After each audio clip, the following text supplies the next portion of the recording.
Hello friends, आज मैं आपके साथ इकोनॉमिक्स का एक और टॉपिक लेके आया हूँ और टॉपिक का नाम है मुंडल फ्लेमिंग मॉडल या फिर इसको केनीजियन ओपन इकोनॉमी मॉडल भी कहा जाता है। शुरू करने से पहले बता दूं कि इस टॉपिक से रिलेटेड बाकी सारे टॉपिक्स के लिंक्स आपको इस वीडियो की डिस्क्रिप्शन में मिल जाएंगे और ये लॉन्ग क्वेश्चन का टॉपिक है और बहुत इंपॉर्टेंट टॉपिक है। ठीक है, इस टॉपिक को पढ़ने से पहले आपको ISLM के बारे में पता होना चाहिए। अगर आपको नहीं पता मुझे कमेंट कर दो, मैं आपके साथ ISLM का टॉपिक शेयर कर दूंगा। ठीक है, चलिए शुरू करते हैं विदाउट वेस्टिंग एनी टाइम। पहले इंट्रोडक्शन लिखनी पड़ेगी आपको, जैसे पेपर में लिखते हैं। The Mundell Fleming model was developed by Fleming and Mundell in early 1960s for the purpose of analyzing the role of monetary and fiscal policies in the context of an open economy। तो जब भी open economy वो economy होती है जिसकी बाकी सारे countries के साथ ट्रेड रिलेशंस होते हैं, एक्सपोर्ट इंपोर्ट होते हैं, तो उस केस में जो physical policy and monetary policy है वो किस हिसाब से इकॉनमी को इक्विलिब्रियम में लेके आएगी, इस चीज़ की स्टडी को हम इस मॉडल में करेंगे। This model is also called Keynesian open economy model. तो इसको केनीशियन ओपन इकॉनमी मॉडल भी कहा जाता है, जैसा कि मैंने पहले बताया था।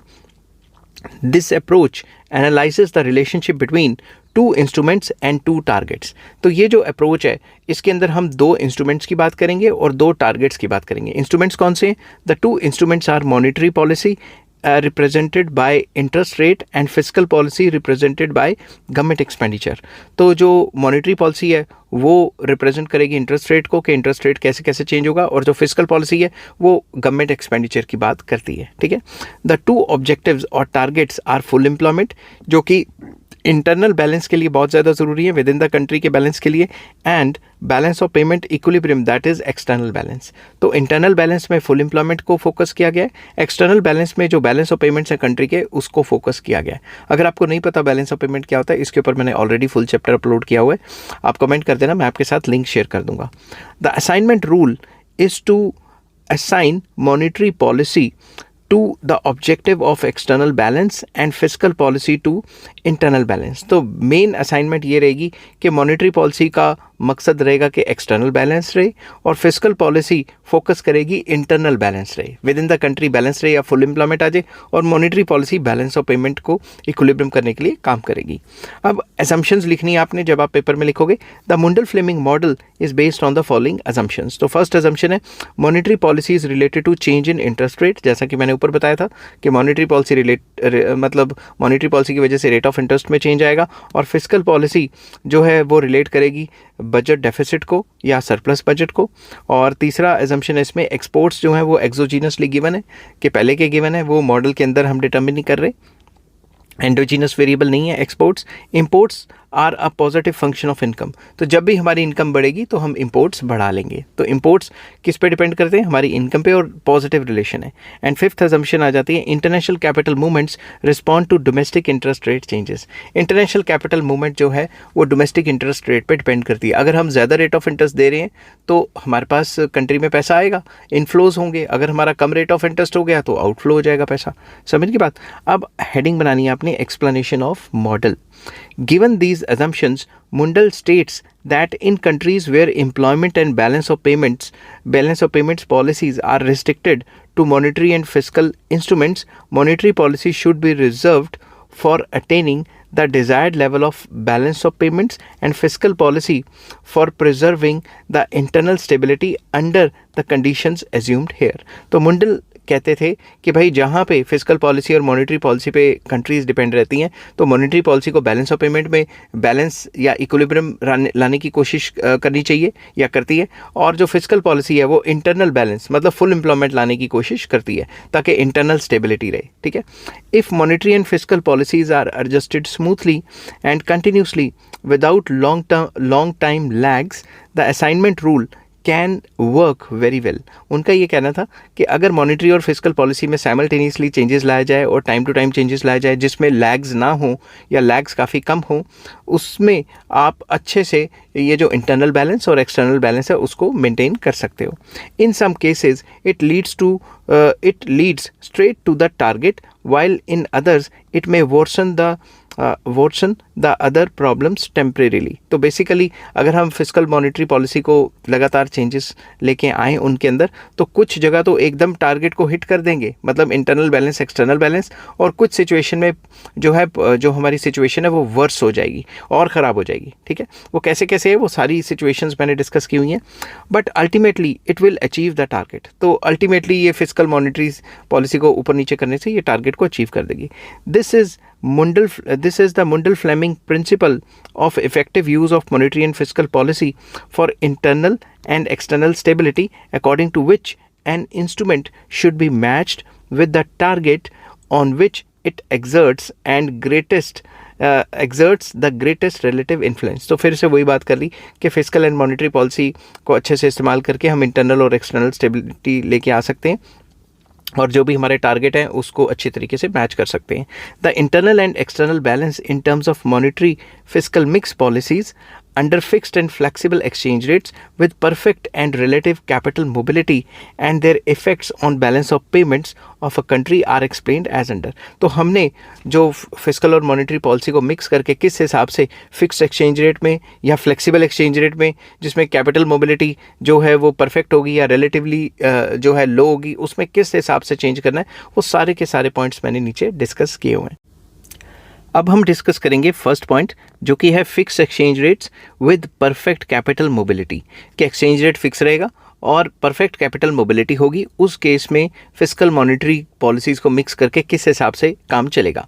When capital is perfectly mobile, जब भी कैपिटल परफेक्टली मोबाइल होती है, a small change in the domestic interest rate brings large flows of capital. अगर हल्का सा भी रेट चेंज हुआ, मतलब इंक्रीज हुआ, तो बाहर से काफ़ी ज़्यादा कैपिटल फ्लो आ सकता है।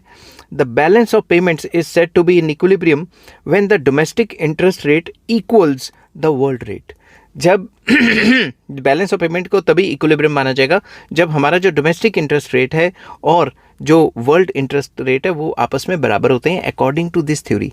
वैसे बैलेंस ऑफ पेमेंट तो जब हमारी रिसीट्स एंड पेमेंट्स बराबर होती हैं वही होता है ना, तो इसमें हम उसको थोड़ा सा और स्पेसिफिक लेके जा रहे हैं कि जब भी वर्ल्ड का इंटरेस्ट रेट और डोमेस्टिक इंटरेस्ट रेट बराबर होगा तभी इक्विलिब्रियम में आएगा बैलेंस ऑफ पेमेंट, ऐसा मुंडल फ्लेमिंग मॉडल का मानना था। If the domestic interest rate is lower than the world rate, अगर डोमेस्टिक इंटरेस्ट रेट कम है और वर्ल्ड रेट ऑफ इंटरेस्ट ज़्यादा है, there will be large capital outflows in order to seek better rates abroad which will be self eliminating. तो अगर हम world rate से कम रेट ऑफ इंटरेस्ट दे रहे हैं अपने कंट्री में, तो सारा पैसा बाहर चला जाएगा, उस कंट्री में चला जाएगा जिस कंट्री में रेट ऑफ इंटरेस्ट ज़्यादा है। On the contrary, if the domestic rate is high, then the world rate, large capital inflows would bid the domestic interest rate down to its initial level। अगर हमारा rate of interest ज़्यादा है world rate से, तो बाहर से इतना सारा पैसा आ जाएगा कि मनी सप्लाई के बढ़ने से फिर से रेट ऑफ इंटरेस्ट गिर जाएगा और उतना ही हो जाएगा जितना पहले था। द पॉलिसी इम्प्लीकेशन के मैंने स्पेलिंग गलत लिख लिया स्पीड में, तो मैं फिर से लिख लेता हूँ। द पॉलिसी इम्प्लीकेशन, हाँ The policy implication of perfect capital mobility can be explained with the help of diagram where BP curve is drawn horizontally। ये जो BP curve है ये horizontally drawn है, ठीक है। तो अब ध्यान से समझना, E is the initial point of equilibrium, जहाँ ये जो E point है ये equilibrium level initial equilibrium है, क्योंकि यहाँ पे LM, IS और BP ये तीनों की तीनों कर्व्स आपस में इंटरसेक्ट हो रही हैं। मैं फिर से बताता हूँ आपको, ये IS कर्व, LM कर्व और BP कर्व ये तीनों कर्व्स आपस में इंटरसेक्ट हो रही हैं, इसलिए E point initial equilibrium point है, ठीक है। अब इस पॉइंट पे अगर आप रेट ऑफ इंटरेस्ट देखो तो OR है, और अगर नेशनल इनकम देखो कंट्री की तो OY है। This is the point where balance of payment is zero but the economy is not in full employment equilibrium. इस पॉइंट पे क्योंकि बैलेंस ऑफ पेमेंट तो ज़ीरो है, मतलब जो बाहर से जो आना जाना है पैसे का वो तो बराबर हो गया, ठीक है, और जो वर्ल्ड रेट है और जो डोमेस्टिक रेट ऑफ इंटरेस्ट है वो बराबर है, ठीक है। बट इकोनॉमी फुल एम्प्लॉयमेंट पे नहीं है, क्योंकि फुल एम्प्लॉयमेंट तो YF पे है और हम अभी घूम रहे हैं OY पे। समझ की बात। This point determines the national income level OY and the interest rate OR। तो रेट ऑफ इंटरेस्ट OR है और जो नेशनल इनकम है वो OY है। The BP curve drawn horizontally because even the slightest change in the interest rate will lead to an infinitely large capital flows. तो अगर BP curve, ये जो कर्व बनी हुई है, ये पैरेलल इसलिए बनी है क्योंकि कैपिटल की जो मोबिलिटी है वो परफेक्ट है। इसका मतलब हल्का सा भी चेंज आया रेट ऑफ इंटरेस्ट में तो कैपिटल फ्लो में लार्ज चेंज आएगा। If the domestic interest rate is above OR, example के तौर पे अगर OR से ज़्यादा रहता है, डोमेस्टिक रेट ऑफ इंटरेस्ट इस रेट से ज़्यादा रहता है, तो बाहर से काफ़ी ज़्यादा इन्फानाइट पैसा आ जाएगा। Capital flows into the country and if it is below OR, capital flows out of the country. तो अगर ये OR से नीचे रेट ऑफ इंटरेस्ट रहता है तो कैपिटल बाहर चली जाएगी, अगर OR के ऊपर रहता है तो और कैपिटल आ जाएगी। ठीक है, अब suppose OYF is the full employment income level which the economy wants to attain. तो मान लेते हैं ये OYF जो है ये फुल एम्प्लॉयमेंट लेवल है जो हर एक कंट्री अटेन करना चाहता है। आप साथ के साथ डायग्राम बनाएंगे तो आपको अच्छे से समझ आएगा। The monetary authority starts an expansionary monetary policy by increasing the money supply. अब मॉनेटरी अथॉरिटी मतलब सेंट्रल बैंक ये चाहता है कि भाई हम फुल एम्प्लॉयमेंट को अटेन करें, और मतलब सेंट्रल बैंक चाहता है कि हम बैलेंस ऑफ पेमेंट में तो बराबरी है ही है, फिर भी हम फुल एम्प्लॉयमेंट को अटेन करें। किस तरीके से? मनी सप्लाई को एक्सपैंड करके। तो monetary authority starts an expansionary monetary policy. अब एक्सपेंशनरी मॉनेटरी पॉलिसी क्या होती है, इसके ऊपर मैंने ऑलरेडी वीडियो बनाई हुई है। अगर आपको नहीं पता आप मुझे कमेंट कर देना, मैं आपको साथ के साथ ही लिंक शेयर कर दूंगा। तो उन्होंने मॉनेटरी पॉलिसी ने एक्सपेंशनरी मॉनेटरी पॉलिसी ले आए जिससे मनी सप्लाई बढ़ेगी। This shifts the LM curve to LM1 which intersects the IS curve at E1 so that the interest rate falls to OR। तो जब एक्सपेंशनरी मॉनेटरी पॉलिसी आई तो ये जो LM कर्व है ये शिफ्ट होके LM1 पे चलेगी। अगर कॉन्ट्रैक्शनरी आती तो इधर चली जाती। ठीक है, तो अब मनी सप्लाई पहले से बढ़ गई है। अब ये वाली जो कर्व है, ये पुरानी कर्व को, ये जो IS कर्व है उसको कहाँ पे इंटरसेक्ट कर रही है? E1 पे। अब रेट ऑफ इंटरेस्ट क्या हो गया? गिर गया। जब रेट ऑफ इंटरेस्ट गिर जाता है तो कैपिटल आउटफ्लो होनी शुरू हो जाती है, और जो इनकम लेवल है वो क्या हुआ? वो बढ़ गया। नेशनल इनकम OY से OY1 आ गई। ठीक है, मगर OYF तो नहीं ना गई। It in turn leads to an outflow of capital, क्योंकि rate of interest world rate से गिर गया है। Since the prices of foreign exchange is fixed, क्योंकि एक्सचेंज रेट फिक्स रहेगा, फिक्स एक्सचेंज रेट की सिचुएशन है। The monetary authority will finance the outflow of capital by selling the foreign exchange. तो monetary authority, central bank क्या करेगा? Exchange rate को maintain करने के लिए जो भी पैसा होगा उसको, जो अपने पास फॉरेन करेंसी होगी उसको सेल करना शुरू कर देगा, उसको बेचना शुरू कर देगा। The sales of foreign exchange will decrease the money supply. तो जब फॉरेन एक्सचेंज को बेचेंगे तो क्या होगा? मनी सप्लाई कम हो जाएगी। As a result the LM1 curve shifts upward to the left to its original position of LM। तो जैसे ही ये जो सेंट्रल बैंक है ये सारी की सारी फॉरेन करेंसी को बेचना शुरू करेगा, क्योंकि आउटफ्लो ऑफ पैसा ज़्यादा हो रहा है, क्योंकि rate of interest world rate जो OR चल रहा था उससे नीचे चल रहा है। तो ये जो मनी सप्लाई है इसको रिड्यूस कर देगा, तो LM कर्व दोबारा से LM पे शिफ्ट हो जाएगी। तो जब दोबारा से LM पे शिफ्ट हुई तो ये दोबारा से वही इक्विलिब्रियम आ गया। ठीक है, और अभी OY level of national income होगी और OR रेट ऑफ इंटरेस्ट हो गया, तो ये तो फुल एम्प्लॉयमेंट के पास गया ही नहीं। दस monetary policy is totally ineffective under fix exchange rates and perfect international capital mobility in maintaining internal balance. तो मॉनेटरी पॉलिसी फेल हो जाती है इस सिचुएशन में, क्योंकि दोबारा से वही रेट ऑफ इंटरेस्ट आ गया मगर फुल एम्प्लॉयमेंट तो आई नहीं। This is because the economy can not attain full employment equilibrium point E2।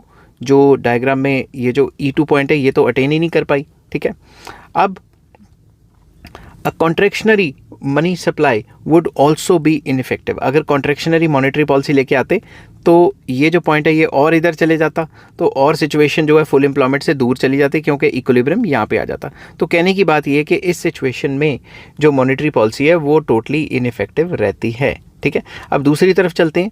On the other hand an expansionary fiscal policy has effect of raising the income level by international capital mobility. तो अगर international capital mobility है जैसे ये BP, तो fiscal policy का क्या असर पड़ेगा अब वो डिस्कस करते हैं इधर। ठीक है, तो फिस्कल पॉलिसी में एक्सपेंशनरी पॉलिसी का क्या असर पड़ता है वो मैंने डायग्राम से एक्सप्लेन किया है। आप डायग्राम साथ के साथ बनाते रहना, नहीं तो आपको समझ नहीं आएगा। It can be explain with the help of diagram. Suppose the government expenditure is increased to achieve full employment level of income OYF। समझ लेते हैं। ठीक है, सपोज हमारा ये इनिशियल लेवल ऑफ IS है, ये LM है और ये BP कर्व है। तो तीनों कर्व्स कहाँ इंटरसेक्ट कर रही हैं? E पॉइंट पे।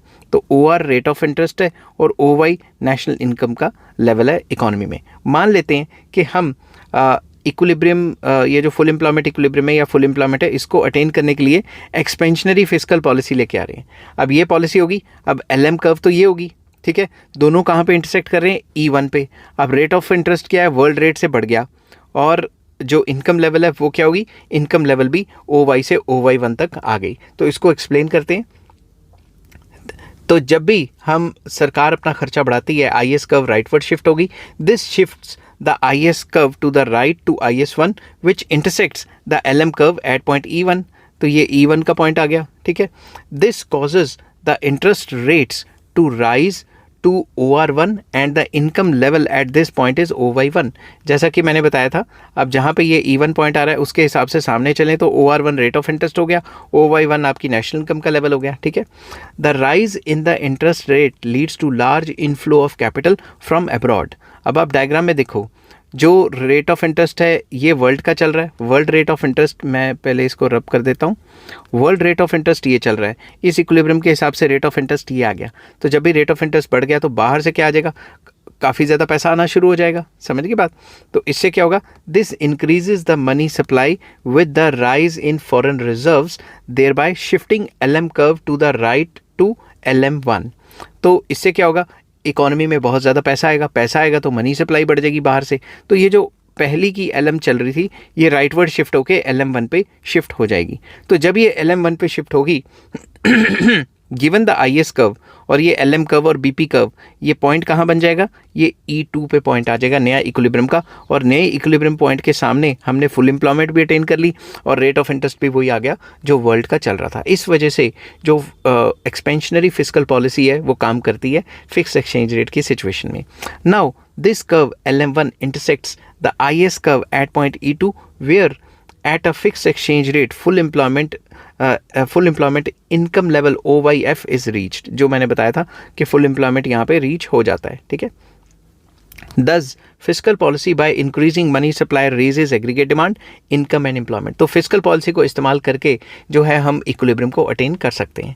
Thus, under perfect capital mobility and fixed exchange rates, the fiscal policy is effective in maintaining internal balance and monetary policy is ineffective. तो फिस्कल पॉलिसी को यूज़ करें तो इंटरनल बैलेंस भी आ जाता है और एक्सटर्नल बैलेंस तो पहले से ही चल रहा है, ठीक है। रेट ऑफ इंटरेस्ट वही आ जाता है जो वर्ल्ड का और जो बाहर का है। तो सिंपल वर्ड्स में इस सिचुएशन में जो फिस्कल पॉलिसी है वो इफेक्टिव रहती है और मॉनेटरी पॉलिसी इनइफेक्टिव रहती है, ठीक है। अब सेकेंड सिचुएशन में हम आ जाते हैं जिसमें आ जाता है flexible exchange rates with perfect capital mobility. वहाँ पे क्या था, फिक्स एक्सचेंज रेट, यहाँ पे क्या है, flexible exchange rate. Above conclusions change when there are flexible exchange rates with perfect capital mobility। अब वहाँ पे फिक्स एक्सचेंज रेट था, यहाँ फ्लेक्सिबल एक्सचेंज रेट है। तो फ्लेक्सिबल एक्सचेंज रेट के टाइम पे जो सिचुएशंस है वो टोटली डिफरेंट हो जाती हैं। Take an expansionary monetary policy which has the effect of lowering the rate of interest. तो एक्सपेंशनरी मॉनेटरी पॉलिसी में मनी सप्लाई को बढ़ाया जाएगा और उससे रेट ऑफ इंटरेस्ट गिरेगा। इंक्रीजिंग कैपिटल आउटफ्लो, इससे कैपिटल आउटफ्लो बाहर ज़्यादा जाएगी and thereby bringing deficits in the balance of payment. तो अगर ज़्यादा पैसा बाहर चले जाएगा तो जो बैलेंस ऑफ पेमेंट है उसमें डेफिसिट आ जाएगा, ठीक है। How this deficit is removed can be explained with the help of diagram. इस डेफिसिट को किस तरीके से रिमूव करना है उसको हम डायग्राम से एक्सप्लेन करते हैं, ठीक है। तो एक्स एक्सिस पे वही नेशनल इनकम होगी, वाई एक्सिस पे इंटरेस्ट रेट्स हो गए। तो स्टार्टिंग फ्रॉम पॉइंट ई, मान लो ई पॉइंट पे है जहाँ ये LM, ये BP और ये जो IS कर्व है, IS को मैंने बड़ी दूर लिख दिया, मैं यहाँ लिख देता हूँ IS कर्व है, ये तीनों कर्व्स इंटरसेक्ट कर रही हैं। तो ये E पॉइंट इक्विलिब्रियम का हो गया और OR rate of interest, OY हमारी नेशनल इनकम होगी, ठीक है। तो एन एक्सपेंशनरी मॉनेटरी पॉलिसी, अगर हम एक्सपेंशनरी मॉनेटरी पॉलिसी लेके आते हैं जिसमें मनी सप्लाई बढ़ेगी तो ये LM कर्व को LM1 कर्व की तरफ शिफ्ट कर देगी गिवन द IS कर्व। तो IS कर्व तो गिवन है, LM कर्व LM1 होगी। अब ये दोनों कर्व्स कहाँ पे इंटरसेक्ट कर रही हैं, E1 पॉइंट पे, और रेट ऑफ इंटरेस्ट गिर गया और नेशनल इनकम बढ़ गई। The LM1 curve intersects the IS curve at point E1 which lowers the interest rate to OR1, जैसा कि मैंने बताया रेट ऑफ इंटरेस्ट कम हो गया, and raises the income to OY1। Income तो OY1 होगी OY से, समझ की बात। These lead to capital outflows and the consequent deficit in balance of payments and depreciation of the exchange rate। इससे क्या होगा, सारा पैसा बाहर जाना शुरू हो जाएगा और करेंसी डेप्रिसिएशन शुरू हो जाएगी। Depreciation increases the demand for domestic goods in the foreign country. इनका मानना था कि जब हमारी करेंसी जो है ज़्यादा पैसा आउटफ्लो होना शुरू हो जाएगा, हमारी करेंसी डेप्रिशिएट कर जाएगी, और क्योंकि बैलेंस ऑफ पेमेंट में भी घाटा पड़ रहा है हमें। तो जब हमारी करेंसी डेप्रिशिएट करती है, हमारी करेंसी सस्ती हो जाती है, तो हमारी करेंसी जब सस्ती होगी तो हमारे एक्सपोर्ट्स बढ़ जाएंगे, समझ की बात, डोमेस्टिक गुड्स की डिमांड बढ़ जाएगी, thereby increasing output and income. तो जब एक्सपोर्ट बढ़ जाएंगे तो हमारे कंट्री में इनकम एंड आउटपुट बढ़ जाएगी। This moves the economy upward along the LM1 curve till it reaches point E2। तो ये सिचुएशन तब तक चलती रहेगी जब ये जो पॉइंट है E1 ये शिफ्ट होके E2 तक नहीं चला जाता, क्योंकि हमारी आउटपुट एम्प्लॉयमेंट तो बढ़ रही है। क्यों? क्योंकि हमारे एक्सपोर्ट्स बढ़ रहे हैं। तो हम ये इस सिचुएशन में पॉइंट E2 पे आ जाएंगे, क्योंकि हमारी करेंसी डेप्रिशिएट होने की वजह से हमारे एक्सपोर्ट्स बढ़ गए हैं, और एक्सपोर्ट्स बढ़ने की वजह से इनकम, एम्प्लॉयमेंट, आउटपुट ये सारी की सारी बढ़ गई हैं। ठीक है। When income rises to OY2 and the interest rate rises to old level OR1। Income rises to OY2 नहीं आना चाहिए था, यहाँ OYF आना चाहिए था। रुको 2 मिनट, मैं यहाँ पे income level rises to OYF, तो इनकम लेवल कितना चला गया? OYF चला गया। And the interest rate rises to old, interest rate जो है वो ओल्ड लेवल पे चला गया, इंटरेस्ट रेट। ठीक है। तो when income level rises to OYF and the interest rate rises to the old level OR2, तो इसके सामने अगर आप देखोगे तो इनकम लेवल OYF ही आ गया, हमारा फुल एम्प्लॉयमेंट अटेन होगी, और यहाँ से जो रेट ऑफ इंटरेस्ट है वो जो पुराने वाला है वही आ गया। तो इस सिचुएशन में देखें तो equilibrium in the balance of payments is restored at point E2 where the increase in imports through rise in income, तो इससे क्या होगा? Through rise in income is offset by the surplus trade balance and due to depreciation. तो अगर हमारी income बढ़ी है यहाँ पे, तो इनकम बढ़ने से हमने इंपोर्ट्स भी तो बढ़ाए हैं, मगर इंपोर्ट्स तो बढ़ा लिए, मगर जो हमने यहाँ पे डेप्रिसिएशन से एक्सपोर्ट ज़्यादा किए थे उसकी वजह से जो इनकम बढ़ गई वो उसी लेवल पे पहुँच गई जो पुराना लेवल था हमारा BP कर्व का।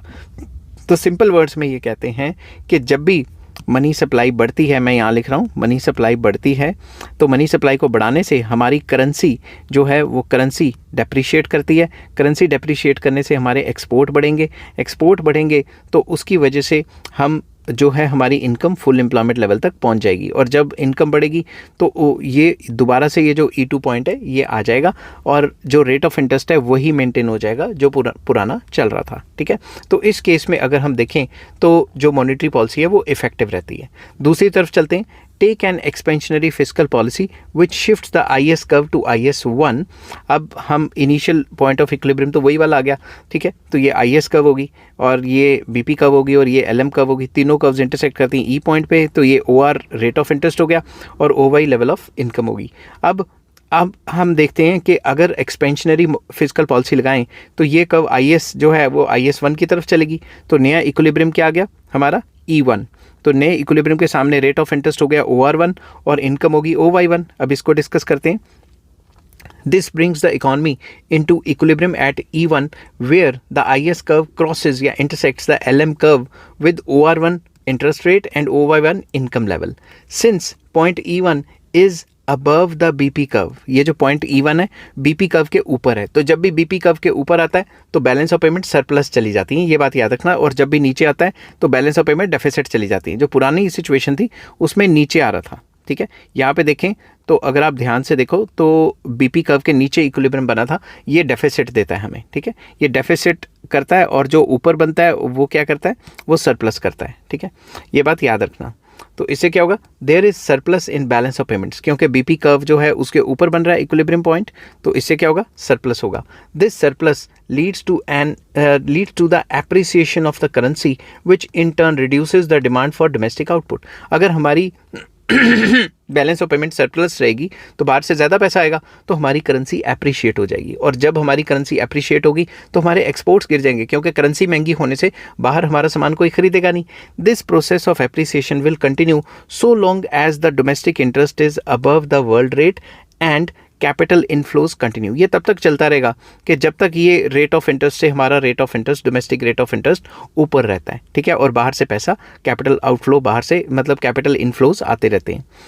Appreciation will continue to reduce the demand for goods and offset the expansionary effect of the fiscal policy till IS1 curve shifts back to IS and equilibrium is re-established at E where the interest rate and the income are back to their original level OR and OY। ये situation तब तक चलती रहेगी जब तक जो है rate of interest फिर से गिर के यहाँ पे नहीं आ जाता, क्योंकि हमारी करेंसी अप्रिशिएट हो गई है तो अब हमारे एक्सपोर्ट की डिमांड कम हो गई है, एक्सपोर्ट की डिमांड कम हो जाएगी तो इनकम एम्प्लॉयमेंट आउटपुट जो चल रहा है ये लेवल ऑफ इनकम ये फिर से गिर जाएगा। तो ये जो कर्व है IS कर्व ये दोबारा से शिफ्ट होके IS1 कर्व IS पे आ जाएगी और ये पुराना लेवल का जो इक्विलिब्रियम था इसी को मेंटेन करेगी OR को और OY को। ठीक है, तो इस केस में अगर हम देखें तो ये तो इनइफेक्टिव बात होगी ना, फिर से वहीं के वहीं आगे। At E the balance of payment is in equilibrium. तो अगर E पॉइंट पे देखें तो BP कर्व पे आगे, तो बैलेंस ऑफ पेमेंट तो इक्विलिब्रियम में हो गई। There is trade deficit due to exchange depreciation which increases the prices of domestic goods for foreigners and reduces the prices of imports. तो इंपोर्ट्स के प्राइसेस रिड्यूस हो गए हैं तो हमें और जो एक्सपोर्ट के प्राइसेस हैं वो बढ़ गए हैं क्योंकि हमारी करेंसी अप्रिशिएट कर गई थी, समझ की बात। तो इस वजह से जो है हमें नुकसान हो गया। Consequently exports will decline and imports will increase. तो जब हमारी इनकम यहाँ पे बढ़ी थी, यहाँ पे इस लेवल पे गई थी, तो हमारे एक्सपोर्ट्स जो है वो कम हो गए और इम्पोर्ट्स जो है वो ज़्यादा हो गए, जैसा कि मैंने बताया था।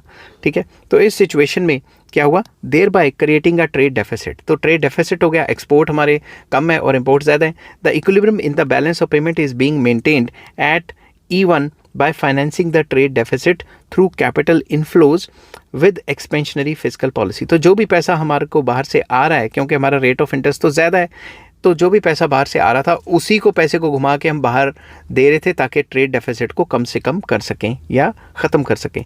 सो fiscal policy has no effect on the income and employment under perfect capital mobility. तो फिस्कल पॉलिसी कोई काम नहीं करती जब परफेक्ट कैपिटल मोबिलिटी होती है। तो इस वजह से दस under flexible exchange rate with perfect capital mobility monetary policy effective रहती है in maintaining internal and external balance and fiscal policy जो है इनइफेक्टिव हो जाती है। तो ये डिपेंड करता है कि किस टाइप का एक्सचेंज रेट है, उसी हिसाब से काम चलता है।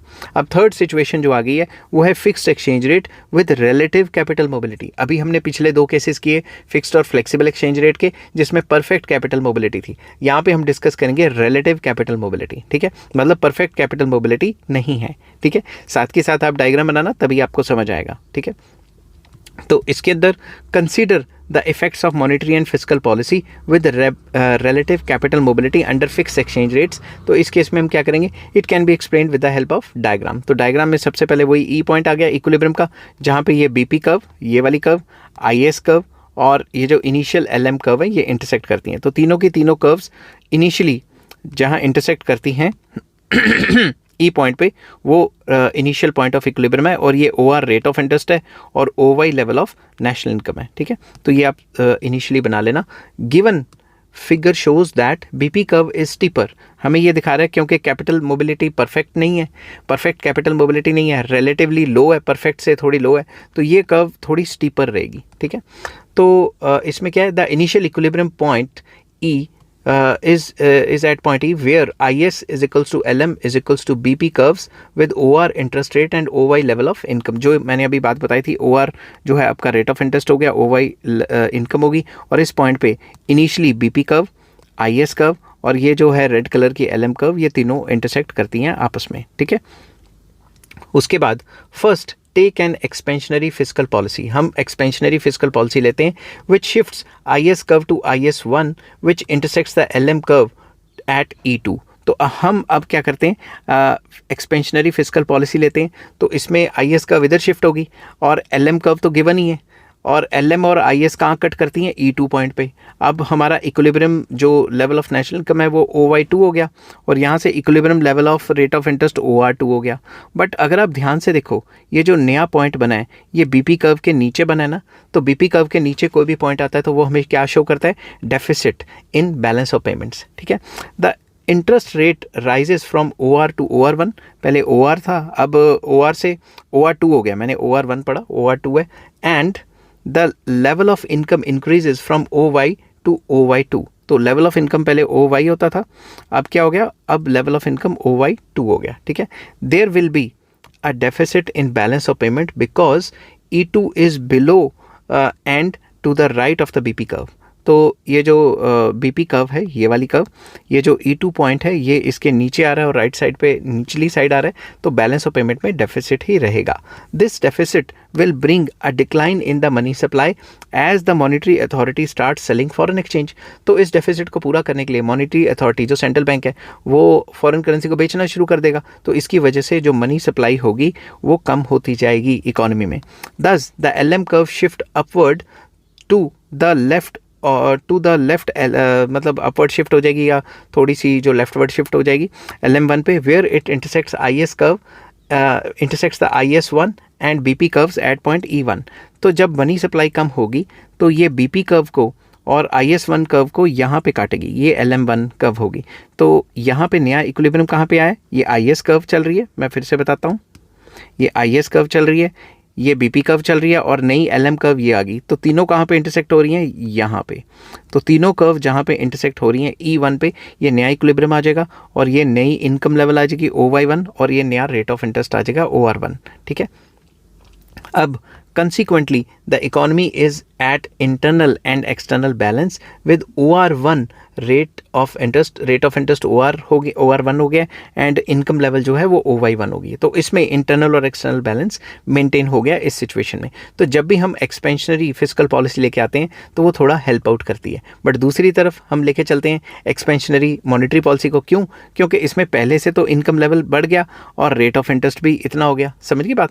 तो इस सिचुएशन में ऐसा होता है. But under fixed exchange rates with relative capital mobility and expansionary monetary policy will always lead to deficit in balance of payment. अगर हम fixed exchange rate की बात करें जिसमें relative capital mobility है, मतलब perfect capital mobility मतलब ऐसी कर्व नहीं है, उस केस में अगर हम expansionary monetary policy लेके चलेंगे तो हमें हमेशा balance of payment में नुकसान ही होगा. कैसे? ये मैंने डायग्राम से बताया. With this policy LM curve shift to LM1. तो सबसे पहले मैं ये कह देता हूँ, ये IS, BP और LM कर्व यहाँ पे इंटरसेक्ट कर रही हैं तीनों की तीनों. ये वाली कर्व और ये वाली कर्व इंटरसेक्ट कर रही हैं E पॉइंट पे. ये OR रेट ऑफ इंटरेस्ट है और OY नेशनल इनकम का लेवल हो गया. अब मान लो हमने एक्सपेंशनरी मॉनेटरी पॉलिसी लेके आए जिसकी वजह से जो कर्व है ये इस साइड शिफ्ट होगी, राइट साइड या थोड़ी सी डाउनवर्ड शिफ्ट होगी LM1. तो LM1 कर्व IS कर्व को कहाँ इंटरसेक्ट कर रही है, E1 पे. और हमारा इनकम लेवल तो बढ़ गया मगर रेट ऑफ इंटरेस्ट तो गिर गया ना, ये बात याद रखना. रेट ऑफ इंटरेस्ट के गिरने से सारा पैसा आउटफ्लो हो जाएगा. The interest rate will fall from OR to OR1. पहले OR था, अब OR1 हो गया. And the income will increase from OY to OY1. Income भी बढ़ गई.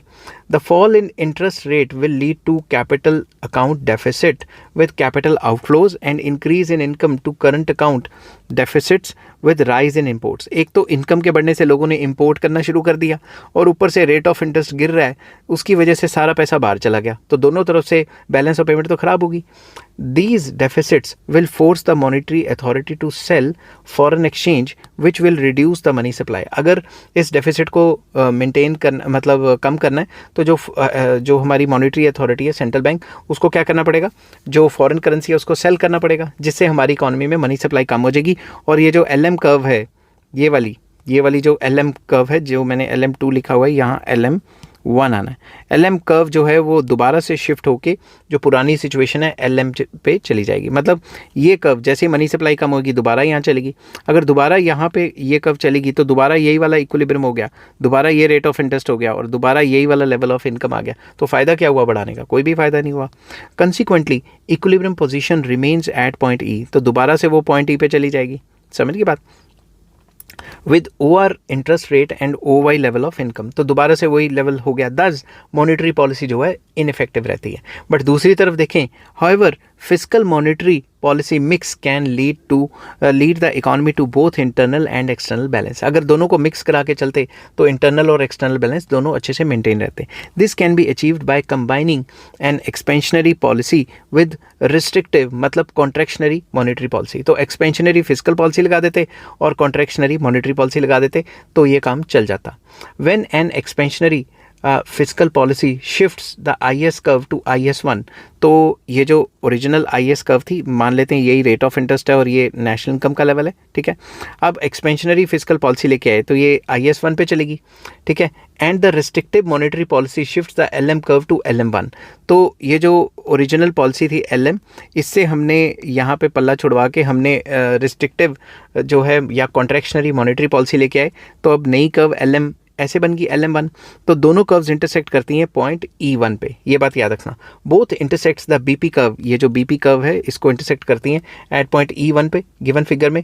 दस the economy attains the full employment as well as balance of payment equilibrium with OR1 rate of interest. अब रेट ऑफ इंटरेस्ट कितना हो गया, OR1 हो गया, और जो इनकम लेवल है वो भी बढ़ गया, and OY1 income level which is higher than the original level at point E। तो E पॉइंट पे जो इनकम लेवल था उससे इनकम भी बढ़ गई और रेट ऑफ इंटरेस्ट भी बढ़ गया, और क्योंकि हम BP कर्व पे ही हैं तो on the BP curve balance of payment भी इक्विलिब्रियम हो गया। तो अगर हम फिजिकल पॉलिसी में एक्सपेंशनरी और मॉनेटरी पॉलिसी में कॉन्ट्रैक्शनरी पॉलिसी लाएं तो हम अच्छे से इस सिस्टम को मेंटेन कर सकते हैं, ठीक है। उसके बाद फोर्थ पॉइंट आ जाता है flexible exchange rates with relative capital mobility. तो पहले हमने किया था fix capital exchange with relative, अब हम करेंगे फ्लेक्सिबल एक्सचेंज रेट। तो इसमें 4 पॉइंट हो गए, एक तो फिक्स फ्लेक्सिबल के दो अलग पॉइंट, और परफेक्ट कैपिटल मोबिलिटी और रिलेटिव कैपिटल मोबिलिटी के दो पॉइंट, तो बेसिकली 4 पॉइंट्स हो जाते हैं। तो now consider the effects of monetary and fiscal policy under flexible exchange rates with relative capital movements in the given figure। तो फिगर के हिसाब से हम एक्सप्लेन करेंगे। First, take the effects of monetary policy with initial equilibrium at point E where the IS curve, LM curve and BP curves जो हैं आपस में इंटरसेक्ट करते हैं, और OR rate of interest and OY level of income है। तो basically सबसे पहला पॉइंट ये वाला है, क्योंकि यहाँ पे BP कर्व, IS कर्व और LM कर्व, ये तीनों कर्व्स इंटरसेक्ट होती हैं। ये आपने साथ के साथ बनाना है ताकि कन्फ्यूजन ना हो। तो OY नेशनल इनकम होगी और OR रेट ऑफ इंटरेस्ट हो गया, ठीक है। अब suppose the monetary authority follows an expansionary monetary policy which shifts the LM curve to the right to LM1 and intersects IS curve at E2 in the given figure। अब monetary authority कहती है मैं expansionary monetary policy लेके आएंगे, ठीक है। तो उससे क्या होगा, मैं थोड़ा सा जूम करके इसको रब कर लेता हूँ ताकि आपको कन्फ्यूजन ना हो, ठीक है। उससे क्या होगा, अगर एक्सपेंशनरी पॉलिसी लेके आते हैं तो होगा क्या, ये जो LM कर्व है ये LM1 पे शिफ्ट हो जाएगी, ठीक है। अब ये जो LM1 पे शिफ्ट हुई है, ध्यान से देखो, ये LM और ये IS, ये कौन से पॉइंट पे टच हो रहे हैं, ये E2 पॉइंट पे टच हो रहे हैं। तो अब ये E2 पॉइंट पे टच हो रहे हैं in the given figure. This leads to short run balance of payment deficit because E2 point is below and to the right of the BP curve. तो ये जो BP कर्व है इससे तो E2 पॉइंट नीचे आ गया ना, निचली साइड आ गया, तो इससे बैलेंस ऑफ पेमेंट डेफिसिट हो जाएगा। और रेट ऑफ इंटरेस्ट जो है वो पहले इतना था, अब रेट ऑफ इंटरेस्ट कम हो गया, इस वजह से पैसा आउटफ्लो होना शुरू हो जाएगा। With the fall in the interest rate to OR2 sorry, यहाँ पे अब OR2 चला गया ना, देयर इज कैपिटल आउटफ्लो, पैसा बाहर जाना शुरू हो जाएगा। This leads to increase in the demand for foreign currency and the country's exchange rate depreciates. तो अगर ज़्यादा पैसा आउटफ्लो होना शुरू हो जाएगा तो वो जो मॉनेटरी अथॉरिटी है उसको अपनी करेंसी बेचनी पड़ेगी, उसकी वजह से फॉरेन करेंसी की डिमांड भी बढ़ जाएगी। जब क्योंकि आउटफ्लो हो रहा है ना सारा का सारा पैसा, तो हम सेल कर रहे हैं तो कंट्री का एक्सचेंज रेट डेप्रिशिएट कर जाएगा क्योंकि हमें ज़्यादा पैसा बाहर देना है। This increases exports and decreases imports. इसकी वजह से हमारे एक्सपोर्ट्स जो है वो बढ़ जाएंगे और जो इम्पोर्ट्स हैं वो कम हो जाएंगे। This causes the IS curve to shift to the right to IS1। तो इसकी वजह से ये जो IS कर्व है इसमें शिफ्ट आ जाएगा और वो IS1 पे शिफ्ट हो जाएगी, ठीक है। कोई दिक्कत इसमें, क्योंकि जब भी हमारी करेंसी बाहर जाती है हमारी करेंसी डेप्रिशिएट हो जाती है। डेप्रिशिएट होएगी तो क्या होगा, एक्सपोर्ट बढ़ेंगे और इंपोर्ट कम होंगे, ये बात याद रखना, ठीक है। इससे हमारी जो IS कर्व है, जो ओरिजिनल IS कर्व है, वो शिफ्ट होके IS1 पे आ गई, ये बात याद रखना। अब ये जो IS1 पे आई है और ये जो LM जो हमारी शिफ्टेड है ऑलरेडी, जो एक्सपेंशनरी पॉलिसी वाली है, ये दोनों कहाँ पे इंटरसेक्ट करती हैं, ये दोनों E1 पॉइंट पे इंटरसेक्ट करती हैं। तो अब अगर E1 पॉइंट की बात करें तो E1 के सामने हमारी इनकम भी बढ़ गई और रेट ऑफ इंटरेस्ट भी बढ़ गया। समझ गई बात, ये बात समझने वाली है। BOP improves so that the curve shifts to the right to BP1। इससे क्या होगा, ध्यान से समझना। अब BOP improves so that the curve shifts to the right to BP1। जैसे ही हमारा रेट ऑफ इंटरेस्ट बढ़ा वैसे ही हमारा जो बैलेंस ऑफ पेमेंट है वो पहले से बेटर हो गया, और ये जो बीपी कर्व है, ये वाली जो कर्व है, ये राइट साइड को शिफ्ट होके BP1 पे आ गई। तो यहाँ पे हमारा इक्विलिब्रियम बन जाता है, जहाँ पे इनकम OY से OY1 बढ़ गई और रेट ऑफ इंटरेस्ट भी जो पहले था वही का वही रह गया। ठीक है, the new equilibrium is established eight point E1 where the curve IS1 is equals to LM1 is equals to BP1 curve, and both external and internal balance are attained at a higher income level OY1 than OY। तो अब ध्यान से देखो, BP curve के shift होने से यहाँ पे बैलेंस ऑफ पेमेंट भी इक्विलिब्रियम में आ गई, इंटरनल बैलेंस भी हो गया, एक्सटर्नल बैलेंस भी हो गया, हमारी इनकम भी बढ़ गई और रेट ऑफ इंटरेस्ट भी वही रह गया जो इक्विलिब्रियम लेवल ई पे होता था। समझ गई बात? तो ये कर्व आपको साथ के साथ बनानी पड़ेगी। Thus monetary policy is effective under flexible exchange rates. तो फ्लेक्सिबल एक्सचेंज रेट और रिलेटिव कैपिटल मोबिलिटी में मॉनेटरी पॉलिसी काम करती है। If an expansionary fiscal policy is adopted there is balance of payment deficit under flexible exchange rate. अगर यहाँ पे हम एक्सपेंशनरी फिस्कल पॉलिसी लगाते तो हमें बैलेंस ऑफ पेमेंट में डेफिसिट आ जाता। Starting from equilibrium point E with an increase in the government expenditure or and cut in the taxes, अगर हम वो लगाते हैं जो फिस्कल पॉलिसी लगाते हैं एक्सपेंशनरी, तो उसमें क्या होता है, सरकार अपना खर्चा बढ़ाती है और टैक्सेस भी कम कर देती है। अब एक्सपेंशनरी फिस्कल पॉलिसी के ऊपर मैंने ऑलरेडी डिटेल्ड वीडियो बनाई हुई है विद नोट्स, अगर आपको वो चाहिए होगी मुझे नीचे कमेंट कर देना, मैं आपके साथ शेयर कर दूंगा। ठीक है, तो अगर हम ये इनिशियल पॉइंट E पे हैं और अगर हम एक्सपेंशनरी फिस्कल पॉलिसी लेके आते हैं, the IS curve will shift to the right to IS1। तो अगर हम डायग्राम में देखें, ये फिर से इसको रब कर देते हैं सारा का सारा, तो यहाँ से मैंने रब कर दिया। ठीक है, तो इनिशियल जो कर्व्स थी, ठीक है, वो E पॉइंट इनिशियल इक्विलिब्रियम है, OR रेट ऑफ इंटरेस्ट है, OY इनकम है। अब मान लो एक्सपेंशनरी फिस्कल पॉलिसी लेके आते हैं, तो ये जो कर्व है ये शिफ्ट होके IS1 पे आ गई।